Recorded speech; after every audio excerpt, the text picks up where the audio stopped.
Welcome to my channel again mga guys. It's me again, Rowena Sullivan.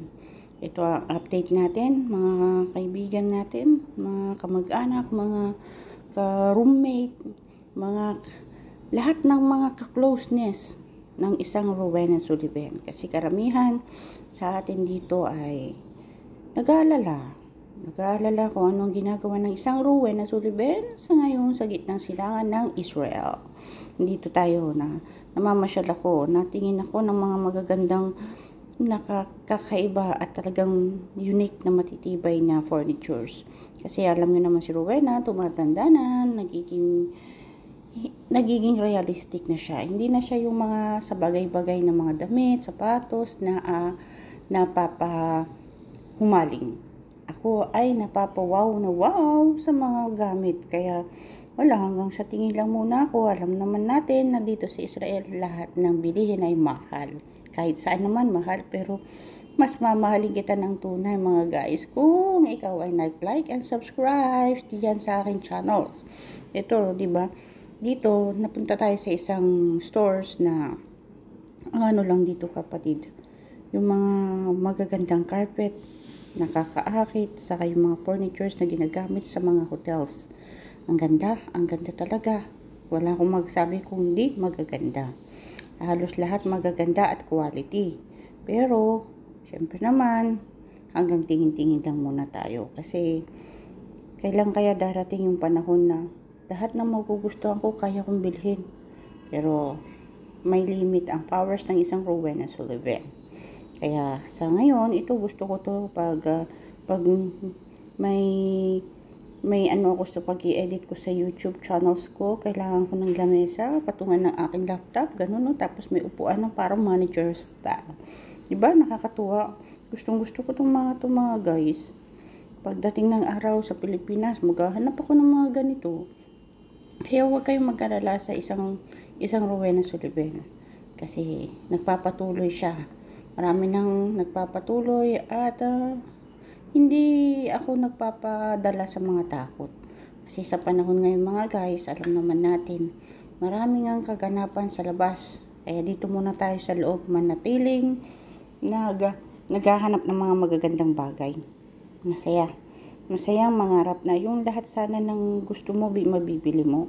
Pero hindi naman tayo lahat binayayaan ng pagkakataon na ganun mangyari sa buhay natin na everything that you need, everything what you want, everything that you make you happy, you can buy it, but it's not the reality of life mga guys. Kaya na ano lang ako, gustong ko talaga tong kulay orange na upuan. Dalawa nakalagay sa aking imagination sa aking kwarto. Tuwing uupo ako dyan, mararamdam ko, wow, I make it. I did my best in my good life. Kaya, mabibili rin kita balang araw. Kaya, nga guys, sabi nga nila, pag tumatanda ka na, dito ka na nahuhumaling. Totoo yun. Kasi, yung nagbibigay ng relaxation ng sarili mo. Fulfillment, pag ikaw ay nakabili ng mga magagandang bagay sa bahay mo, oh my God. Kaya ito na. Tapos na tayo mamasyal mga guys. Dito muna tayo sa labas at magpapaalam na ang haring araw. Marami akong pangarap, marami akong gustong gawin, pero hindi ko kayang gawin lahat. Kasi may limit ang panahon ko, hindi ko alam kung kailan ako kukunin niya ni Lord. Basta nag-i-enjoy lang na alam mo na wala kang ginagawang masama, wala kang ginagawang ikakasama ng ibang tao, mangarap ka lang. Mas maigi na yung tahimik na buhay. Yung hindi ko kailangan ng mga approval ng mga iba't ibang klase ng tao. Kung may gusto akong gawin, sige, gagawin ko. Kung may gusto akong pupuntahan ko. Kung may gusto akong bibilihin ko. Yung wala ba yung mga toxic person na, ay, wag mong gawin yan, bawal yan sa'yo, hindi bagay sa'yo, ganyan. Kaya, I want to live with free life. Yung gusto kong maging malaya. Kasi sa loob ng 12 taon, hindi ako naging malaya mga guys. Promise. Malaya sa anumang oras ko, sa anumang gagawin ko, Napaano tayo sa trabaho eh. Ganito ang pag OFW. Hindi ka naging malaya sa buong 24 hours. Meron kang alaga, meron kang responsibilidad.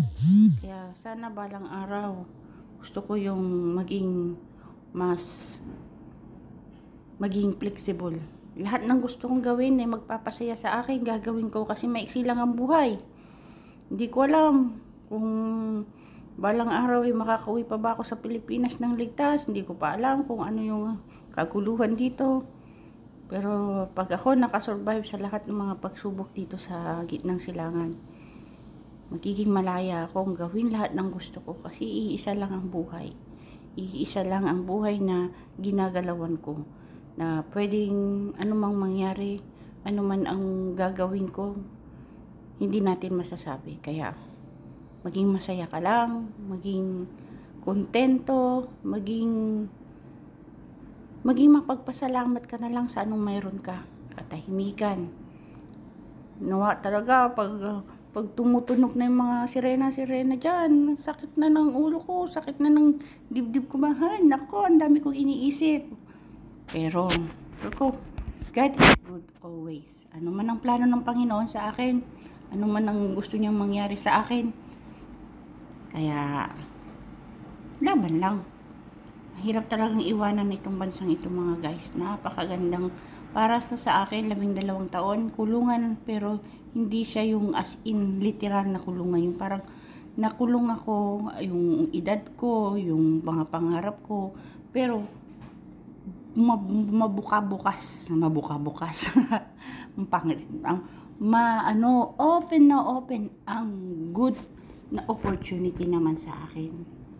Dami niyang tinatulungan sa buhay ko. Itong Israel na to, natulungan niya ako mag-grow, natulungan niya akong mabago ang buhay ko sa ibang paraan, nakatulong tayo.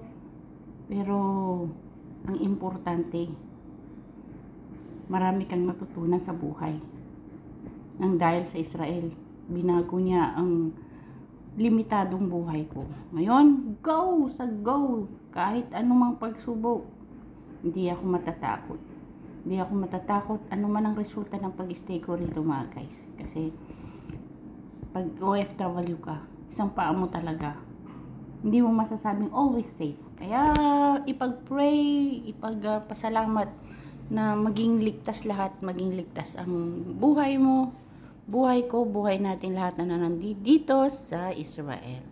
Kaya, maraming kagaya ko, lumalaban. Hindi basta-basta magsasabing, for good na, umuwi ka na. Ang hirap pong gawin yon. Kaya, like and subscribe mga guys. Rowena Sullivan is in the house. Bye!